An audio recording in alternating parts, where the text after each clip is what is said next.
말씀은 로마서를 시작하기 전에 또 오늘은 또 구정이지 않습니까? 어쩌면 신정 지나고 구정 우리 한 해를 다시 또 바라보면서 우리의 삶의 초점을 좀 어디에 둘 것인가에 대한 내용으로 주제별 설교를 짧게 하도록 하겠습니다. 아마 로마서를 시작하기 전에 혹시나 한두 번 이런 시간을 가질지도 모릅니다. 성경은 창세기 2장 1절에서 3절까지의 내용 1절에서 3절을 제가 읽도록 하겠습니다. 1절에서 3절입니다. 천지와 만물이 다 이루어지니라. 하나님이 그가 하시던 일을 일곱째 날에 마치시니 그가 하시던 모든 일을 그치고 일곱째 날에 안식하시니라. 하나님이 그 일곱째 날을 복되게 하사 거룩하게 하셨으니 이는 하나님이 그 창조하시며 만드시던 모든 일을 마치시고 그날에 안식하셨음이니라. 아멘.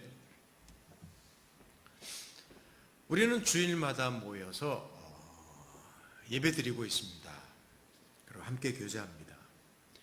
근데 이렇게 일주일에 한 번씩 모여서 예배드리는 것은 구약으로 말한다면 안식일을 지키라는 명령이고, 우리 신약으로 말한다면 안식일 다음 날 신약교회의 성도들이 모여서 하나님을 예배하고 교제하고 했다는 기록이 나옵니다. 근데 한 주간 중에 하루를 왜 구별해서 거룩하게 지키라고 하나님이 말씀하실까요? 오늘은 제목이 안식이라는 제목인데 쉼, 안식일에 대한 내용이지만 그 의미를 좀 이해하려고 합니다. 많은 그리스도인에게 이 안식일, 주일은 한편 많이 종교적인 습관, 의무가 되어버린 것 같습니다. 일주일에 하루 기독교인이기 때문에 교회 와서 예배드리고 봉사하고 집에 가는 것, 습관이 된 것이죠. 목사에게도 좀 그런 것 같습니다. 여러분은 이 자리에 왜 오셨습니까? 그리고 이 자리에 왜 앉아 계십니까? 창세기 1장부터 하나님이 천지 만물을 창조하신 내용이 나오고, 그리고 일곱째 날에는 안식하셨다고 성경이 기록하고 있습니다. 근데 우리는 하나님이 쉬셨다고 성경이, 물론 표현이 그렇게 표현되어 있기 때문에 그런지 모르지만, 하나님 참 창조하신다고 너무 힘드셨구나, 그래서 쉬셨구나 라고 생각할 수 있지만, 그런 의미가 아니라 모든 일을 끝냈다, 이것이 쉬셨다는 의미입니다. 모든 창조를 마치셨다는, 끝내셨다는 의미입니다. 자, 창세기 2장 2절을 다시 한번 보십시다. 하나님이 그가 하시던 일을 일곱째 날에 마치시니, 끝내시니 그가 하시던 모든 일을 그치고 일곱째 날에 안식하니라. 그러니까 쉬었다, 피곤해, 이런 개념보다는 하나님의 모든 창조가 완벽하게 끝났다, 이런 의미가 여기에 들어있습니다. 그렇습니다. 하나님의 창조는 완전했다는 말입니다. 더 이상 손댈 것이 없다는 말입니다. 그리고 매우 만족하셨다는 의미가 하나님이 쉬셨다는 의미입니다. 그리고 그날을 복되고 거룩하게 하셨다고 하는데, 이거는 한번 생각해 보십시오. 그 날만 복되고 거룩하겠습니까? 자, 첫째 날부터 시작해서 하나님이 다 지으시고 일곱째 날에 쉬셨고 그날을 복되다 그럴 때 그날을 왜 복되게 하겠습니까? 그것은 하나님의 창조가 완전하며 그 완전한 일하심을 기억하고 초점을 맞추라는 의미에서 하루를 쉬셨다는 의미로 우리는 이해해야 합니다. 후에 하나님은 자기 백성에게, 이스라엘 백성에게 율법을 주시면서 안식일을 지키는 명령을 주셨습니다. 자, 출애굽기 한번 봅니다. 출애굽기 20장 8절에서 11절을 한번 보겠습니다. 심심하시죠? 제가 한 절, 여러분 한 절 읽겠습니다. 안식일을 기억하여 거룩하게 지키라.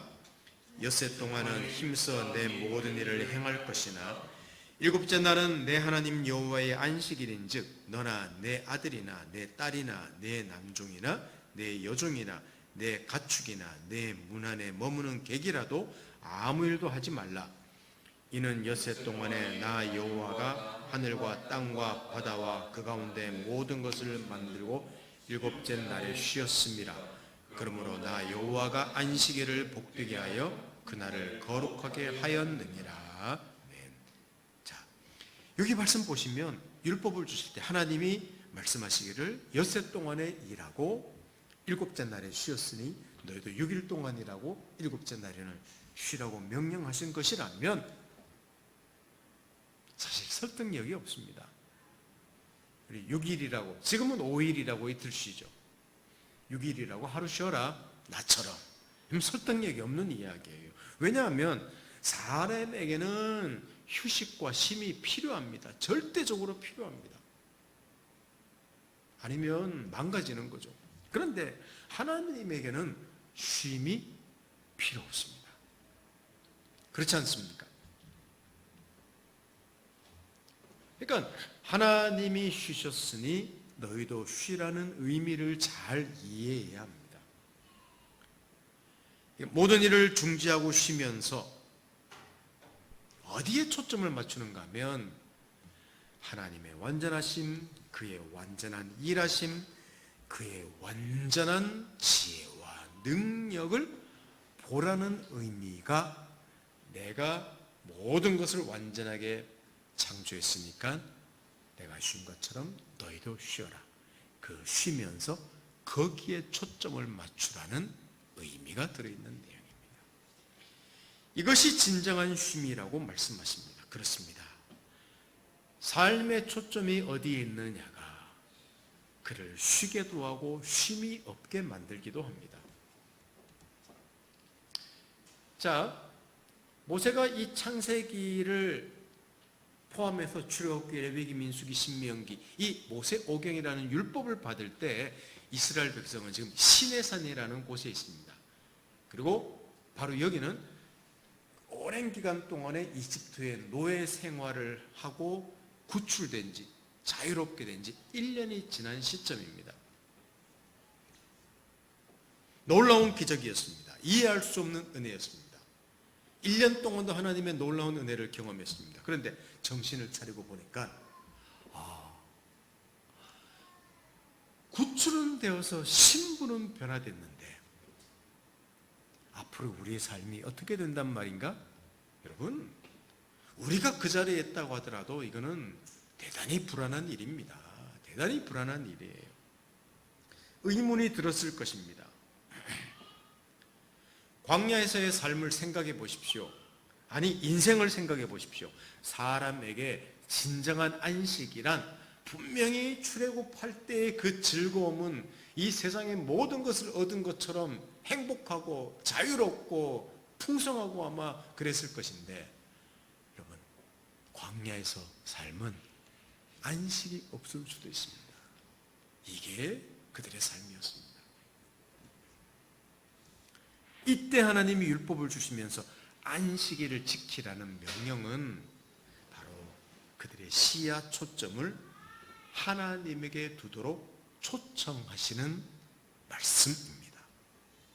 일을 쉬는 정도가 아니라 자신의 일을 쉬면서 하나님의 일하심에 초점을 두며 바로 거기서 쉼과 안정과 삶의 여유를 찾도록 하는 것, 이것이 하나님의 명령이었습니다. 같은 출애굽기 이 내용이 나오는데 같은 말씀인 신명기라는 내용에도 똑같이 안식일, 십계명 주면서 안식일의 계명이 있거든요. 그 내용을 잠시 보십시다. 자, 이것도 제가 한 절, 여러분 한 절, 오늘 말씀이 많이 없기 때문에 한번 같이 읽어보십시다. 신명기 5장 12절에서 15절을 보십시오. 내 하나님 여호와가 내게 명령한 대로 안식일을 지켜 거룩하게 하라. 엿새 동안은 힘써 내 모든 일을 행할 것이나 일곱째 날은 내 하나님 여호와의 안식일인즉 너나 내 아들이나 내 딸이나 내 남종이나 내 여종이나 내 소나 내 나귀나 내 모든 가축이나 내 문 안에 유하는 객이라도 아무 일도 하지 못하게 하고 내 남종이나 내 여종에게 너같이 안식하게 할지니라. 너는 기억하라. 내가 애굽 땅에서 종이 되었더니 네 하나님 여호와의 강한 손과 편팔로 거기서 너를 인도하여 내었나니 그러므로 내 하나님 여호와가 내게 명령하여 안식일을 지키라 하느니라. 똑같은 말인데 여기 마지막 부분만 다릅니다.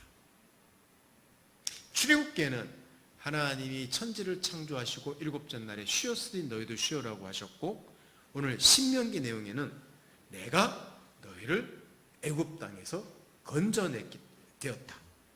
그리고 너희에게 안식하라고 한다. 이렇게 다르게 이야기하고 있습니다. 이게 무슨 말인가 하면 출애굽 사건을 떠올리는 일인데, 여러분 하나님의 창조는 완전했습니다. 근데 죄로 인해 모든 것이 엉망이 되어버렸습니다.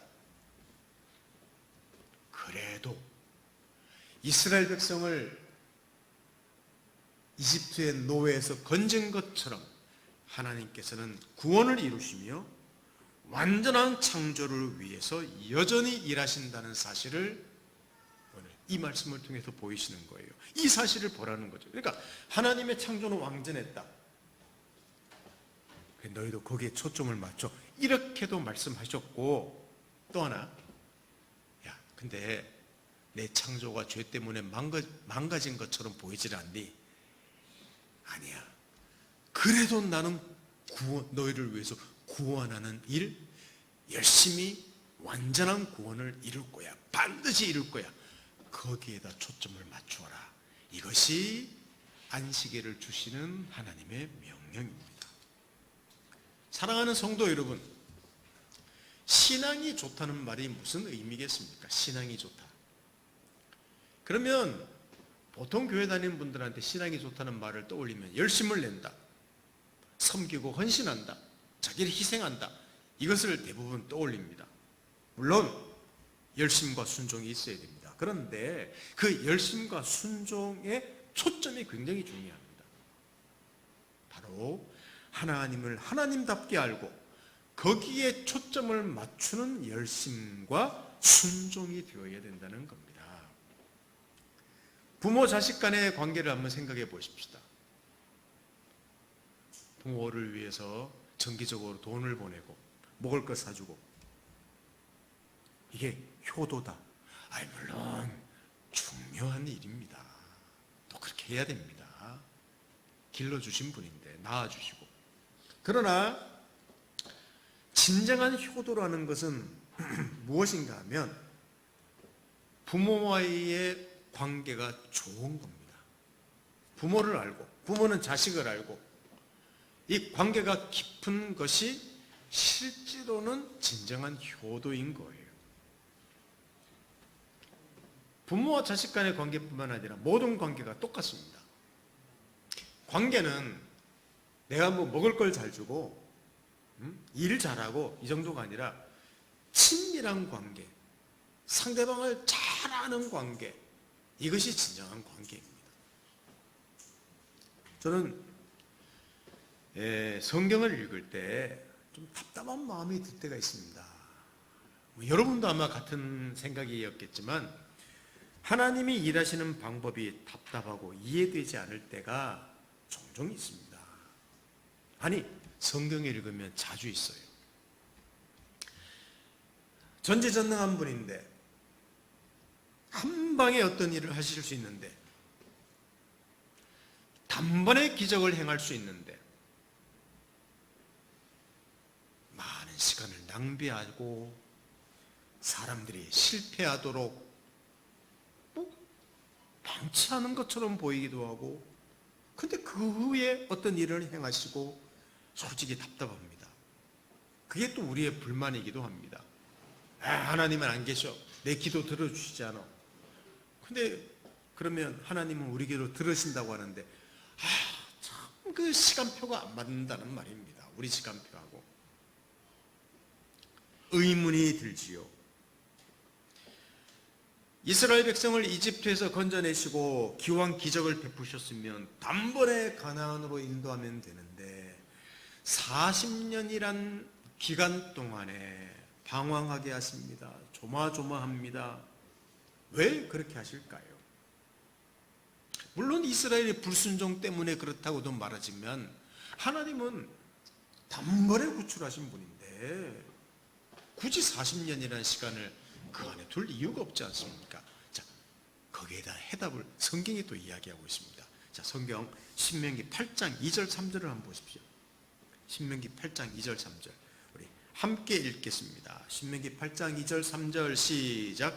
내 하나님 여호와께서 이 40년 동안에 내게 광야길을 걷게 하신 것을 기억하라. 이는 너를 낮추시며 너를 시험하사 내 마음이 어떠한지 그 명령을 지키는지 지키지 않는지 알려 하심이라. 너를 낮추시며 너를 줄이게 하시며 또 너도 알지 못하며 내 조상들도 알지 못하던 만나를 내게 먹이신 것은 사람이 떡으로만 사는 것이 아니요 여호와 입에서 나오는 모든 말씀으로 사는 줄을 내가 알게 하려 하심이니라. 아멘. 자, 이 말씀을 간단하게 설명드리겠습니다. 자기 백성에게 복을 주시는데 그 과정에 그 사이에 과정을 두신다는 겁니다. 근데 그 과정에 오늘 말씀 보면 그들을 낮추시고 시험하신다고 합니다. 40년이라는 기간 동안에. 여기 시험한다는 말은 테스트한다. 그래서 합격, 불합격 이걸 가려내는 테스트라는 의미가 아니라 그들의 상태가 어떠한지를 드러내는 그런 테스트라는 의미입니다. 구원받은 백성입니다. 하나님의 은혜를 받은 백성입니다. 그런데 그들의 수준은 아무것도 아닙니다. 이것을 과정 통해서 드러내시는 거예요. 아니, 건져내는 하나님 백성이면, 출급한 백성이면, 신분이 놀라운 백성이면 수준이 대단해야 되는데 수준이 아무것도 아니라는 거예요. 이게 여러 과정을 통해서 노골적으로 드러납니다. 그리고 실패하고 자빠지게 놔두십니다. 그리고 하나님을 경험하게 하십니다.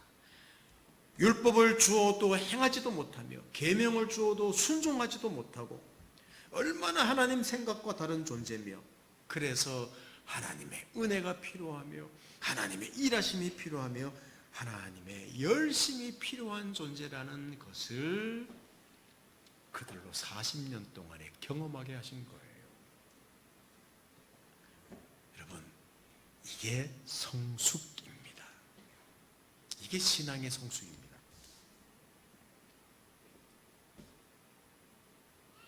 자, 안식일을 지키라는 말하고 연관을 짓는다면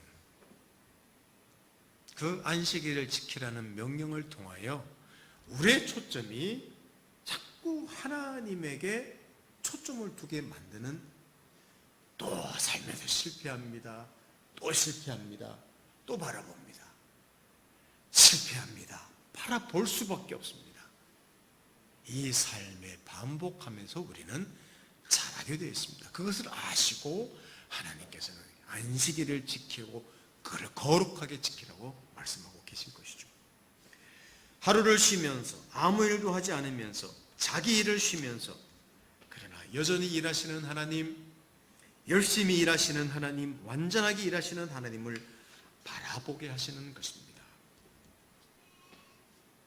우리 또한 일주일의 하루를 예배로 드립니다. 여러분, 이 우리는 주일이라고 하는데 가장 핵심이 무엇이겠습니까? 보통 예배라고 합니다. 맞습니다. 예배가 가장 중요합니다. 근데 예배의 핵심은 하나님을 하나님답게 여기며 그 앞에 항복하는 겁니다. 찬양을 멋있게 하는 것, 기도를 유창하게 하는 것, 말씀을 감동적으로 전하는 것, 여러분 그것이 아니에요. 또 봉사하고 뭐 행하고 이게 주일의 핵심이 아니에요. 주일의 핵심은 하나님을 예배하면서 하나님이 어떤 분인지 내가 누구인지 알고 그분에게 초점을 자꾸만 맞추는 것, 그것이 예배라는 말입니다. 그리고 그 앞에 항복하는 겁니다.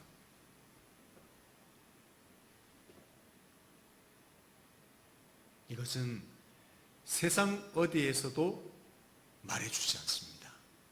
그래서 그리스도인 공동체, 교회가 필요한 것이죠. 그래서 저와 여러분도 이 자리에 나와 있습니다. 사랑하는 성도 여러분, 매일의 삶이 힘드시죠? 매일 고달프게 일해야 합니다. 왜 일합니까? 물어보십시오. 왜 일합니까? 쉼을 누리려고 합니다. 근데 쉼을 누리려고 열심히 일하는데 쉼을 누리지 못합니다. 이게 우리의 딜레마예요. 왜? 불안하기 때문입니다. 내가 쉬려고 열심히 일을 하는데, 열심히 일하고 쉬려고 하는데 쉼이 없어요. 불안해요.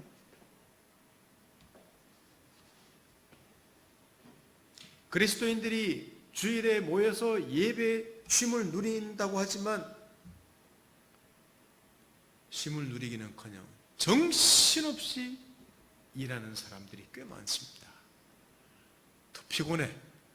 주일이면 더 피곤해. 물론 거기서 쉼을 누리는 분들도 있겠죠. 예배 시간에 눈을 지그시 감고 잠을 청하기도 합니다. 한 주간 몇 빠지게 일하고 정신없이 살다가 주일에 와서 예배 시간에 다 앉아있어요. 목사님 설교를 들으며 눈을 지그시 감습니다. 아멘, 아멘. 고개를 끄덕이면 어느새 잠이 들어 있습니다. 주 안에서 얼마나 편안하면 잠이 오겠습니까? 그래라도 쉬니까 좋습니다. 그렇게 잠을 자게 하는 목사는 신령한 목사입니다. 왜? 쉼을 주는 목사이기 때문입니다. 우리에게 쉼을 주는 것들이 많습니다. 모두 필요합니다. 어떤 분은 그렇게 이야기합니다. 우리에게는 불안이 필요한지도 모른다. 그런 이야기를 한 분도 있습니다. 불안이 꼭 필요하기 때문에 쉼이라는 것을 생각한다는 말이죠. 그런데 우리에게 진짜 가장 필요한 것이 무엇인가를 생각한다면 그는 교회만이 말할 수 있는 거예요. 하나님이 계시고 그가 다스리시고 그가 함께 하신다는 사실을 아는 것. 여러분, 이것만큼 우리 인생에서 영원히 견고하게 쉼을 주는 것은 없습니다. 돈 많으면 쉼이 됩니다. 누릴 것들이 많으면, 먹을 것도 많으면 편안하고 쉬죠. 네, 끝이 없어요. 그러나 우리 한 인생에서 정말 쉼을 주는 것은 무엇인가 하면 천지만물을 완벽하게 창조하시고 그러나 죄 때문에 뒤틀어지고 허물어진 망가진 것들을 또 구원하시는, 쉼없이 일하시고 쉼없이 사랑하시고 쉼없이 주관하시고 쉼없이 자기 일을 하시고 사랑을 베푸시고 은혜를 베푸시는 하나님에게 우리 인생의 초점을 맞춰진다면 그 인생을 쉼을 누리는 거예요. 이것을 꼭 기억하시면 좋겠습니다. 누가 나를 가장 잘 알겠습니까? 여러분 자신일까요? 아닙니다. 누가 세상을 주관하고 있을까요? 집 주인입니까? 여러분 회사의 사장님입니까? 물론. 또 돈입니까? 물론 힘이 있습니다. 그것들은 힘이 있긴 합니다. 분명히. 그러나 오히려 그것들을 바라보는 것이 우리를 더 불안하게 하는지도 모릅니다. 성도 여러분, 우리의 삶을 멈추고 모든 삶을 주관하시는 하나님을 바라보십시다. 일주일에 하루만이라도, 그리고 혹시 하루만 아니라 매일매일의 삶에서 잠깐 멈추고 하나님을 바라보십시다. 이것이 굉장히 우리 인생의 중요한 거예요. 우리 매일 하나님을 바라보는 시간이 있죠. 우리 경건의 시간이라고 보통 말합니다. 큐티. 근데 이 경건의 시간조차 분주하기도 합니다. 어떤 교훈을 받을까? 무슨 뜻일까? 어떻게 적용할까? 물론 묵상은 필요합니다만 여러분, 그 그것이 또 우리의 짐이 되면 안 됩니다. 기도하는 시간이 우리의 짐이 되기도 합니다.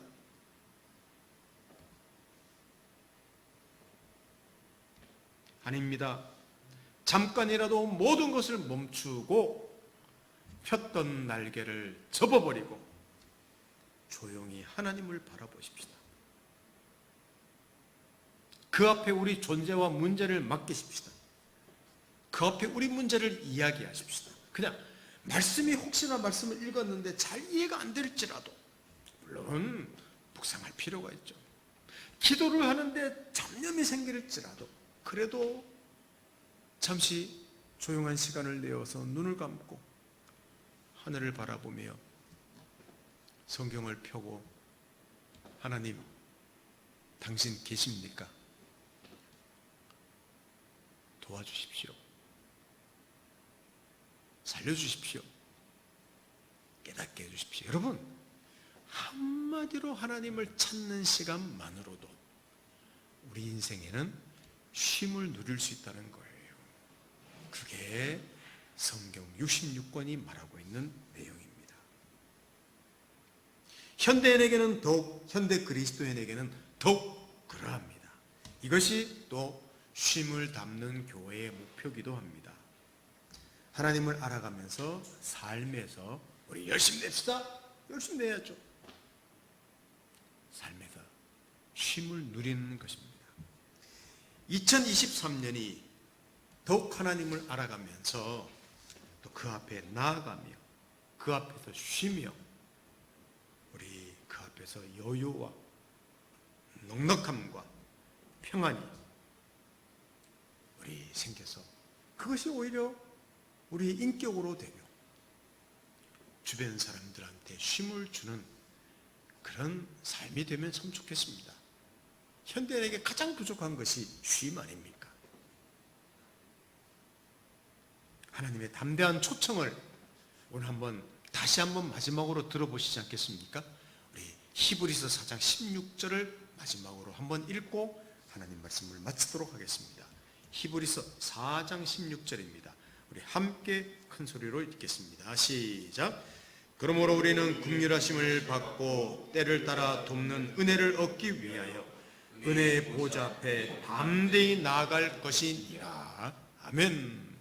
우리 이 말씀이 꼭 우리 2023년도에게 우리에게 쉼을 주는 말씀이 되면 좋겠습니다. 긍휼하심을 받고 때를 따라 돕는 은혜, 시시때때로 돕는 은혜를 얻기 위하여 어디로? 은혜의 보좌 앞에, 바로 예수 그리스도 안에 있는 하나님의 보좌 앞으로 담대히 거리낌 없이 언제든지 장소 상관없이 환경에 상관없이 나가서 주여 하나님 당신에게 초점을 모읍니다. 당신의 창조는 완전하시지 않습니까? 당신의 구원은 완전하시지 않습니까? 그래서 내 인생을 당신께 맡깁니다. 여러분, 이 세상에서 그렇게 기도하고 그렇게 살 존재는 그리스도인밖에 없는 겁니다. 어떤 사람들은 그렇게 이야기합니다. 에이, 기독교인들은 그래서 너무 의존적이고 약한 존재야. 예, 약합니다. 인간은 약한 존재입니다. 그래서 가장 위대한 분을 의지하는 존재란 말이죠. 거기서 쉼을 누릴 수 있다는 사실입니다. 그 사실을 아시고 오늘 우리 인생에 또 2023년도가 하나님에게 초점을 맞추는 인생을 통하여 쉼과 풍성함이 더 함께 하시기를 예수님 이름으로 축원합니다. 함께 기도하겠습니다. 하나님 아버지 감사합니다. 찬양합니다. 안식일을 거룩하게 지키라고 말씀하시는 그 말씀의 의미를 한번 되새겨 보았습니다. 왜 예수 그리스도께서 부활하신 날을 신약시대의 성도들은 모여서 안식 후 다음 날 모였습니까?